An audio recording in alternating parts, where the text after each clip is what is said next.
Hello বন্ধুরা, পরিপাকতন্ত্র নিয়ে আমাদের চলমান আলোচনার আরও একটি পর্বে আপনাকে স্বাগতম। পাকস্থলী মানবদেহের পরিপাকতন্ত্রের একটি গুরুত্বপূর্ণ অংশ, যাকে মানবদেহের পাক বা রান্নাঘর বলা যেতে পারে। আর এই রান্না করার জন্য দরকার হয় অনেক রাসায়নিকের, যাদের কেউ কেউ এনজাইম নামে পরিচিত।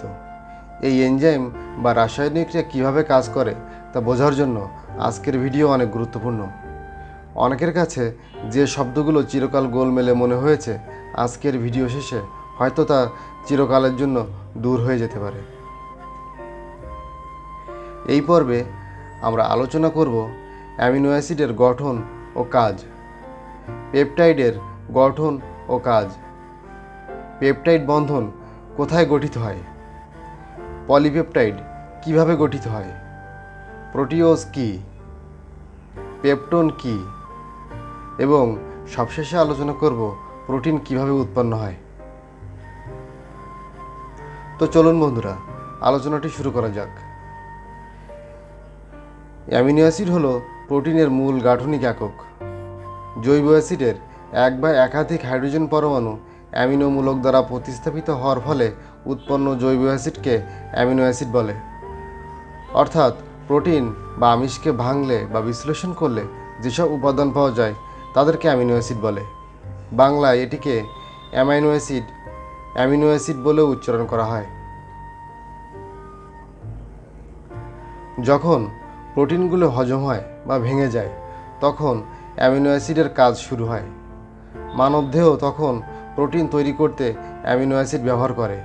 তার মানে আমরা যে মাছ, মাংস, ডাল খাই তা আসলে প্রোটিন বা আমিষ, এবং এগুলো খাওয়ার পর হজম হয়ে আবার আমাদের শরীরে প্রোটিন বা আমিষ গঠনে সাহায্য করে। সুতরাং বলা যায় প্রোটিন বা আমিষ খেলে প্রোটিন বা আমিষ বৃদ্ধি পায়। পেপটাইড বন্ধন। একটি অ্যামিনো অ্যাসিডের কার্বক্সিলিক গ্রুপ অপর একটি অ্যামিনো অ্যাসিডের অ্যামিনো গ্রুপ মিলে যে বন্ধন তৈরি করে তাকে পেপটাইড বন্ধন বলে। প্রোটিনের ভিতর অ্যামিনো অ্যাসিডগুলো এই বন্ধনে আবদ্ধ থাকে।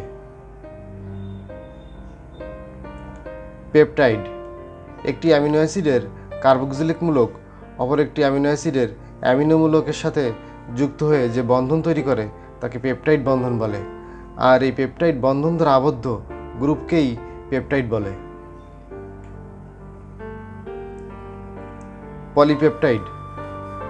পলিপেপটাইড প্রোটিন গঠনে ব্যবহৃত হয়। একটি প্রোটিন এক বা একাধিক পলিপেপটাইড চেইন দ্বারা গঠিত হতে পারে।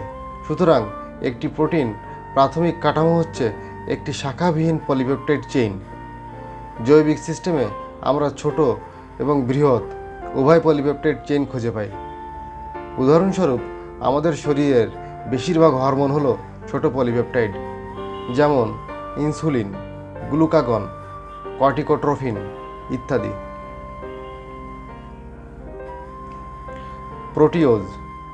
প্রোটিওজ হলো পানিতে দ্রবণীয় এক ধরনের রাসায়নিক যৌগ, যা পরিপাকের সময় আমিষের জলীয় বিশ্লেষণে অ্যামিনো অ্যাসিড তৈরির পূর্বধাপে তৈরি হয়। পাচকরসের পেপসিন এনজাইমের প্রভাবে পলিপেপটাইড ভেঙে এটি উৎপন্ন হয়।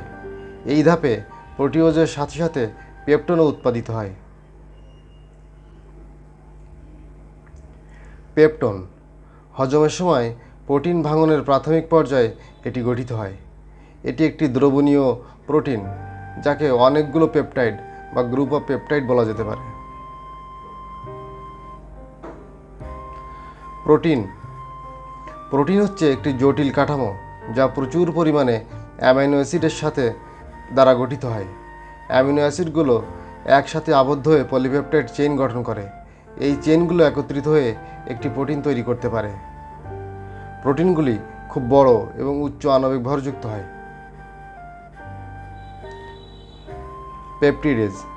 পেপটিডেজ, প্রোটিজ বা প্রোটিনেজ বা প্রোটিওলাইটিক নামে পরিচিত। এগুলি পাকস্থলী, ক্ষুদ্রান্ত্র এবং অগ্ন্যাশয়ে উৎপাদিত হয়।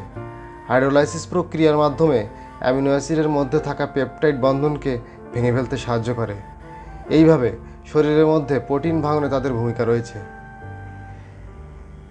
এন্ডোপেপটাইডেজের উদাহরণ হলো কাইমোট্রিপসিন, পেপসিন এবং পেপেইন। আজ আর না বন্ধুরা, আশা করি আজকের আলোচনা আগামী দিনের টপিকগুলোকে আরও সহজ করে দিবে। পরবর্তী ভিডিওগুলোতে এনজাইম সম্পর্কে আরও বিস্তারিত আলোচনা করা হবে। সুতরাং আগামী দিনের আলোচনাগুলো সঠিকভাবে বুঝতে এবং পরিপাকতন্ত্রের কাজ সম্পর্কে আরও জানতে পরবর্তী ভিডিওগুলোর উপর নজর রাখুন। আলোচনার কোনো অংশ নিয়ে আপনার কোনো মতামত থাকলে কমেন্টের মাধ্যমে জানালে খুশি হব। ধন্যবাদ সময় দিয়ে আলোচনাটি শোনার জন্য।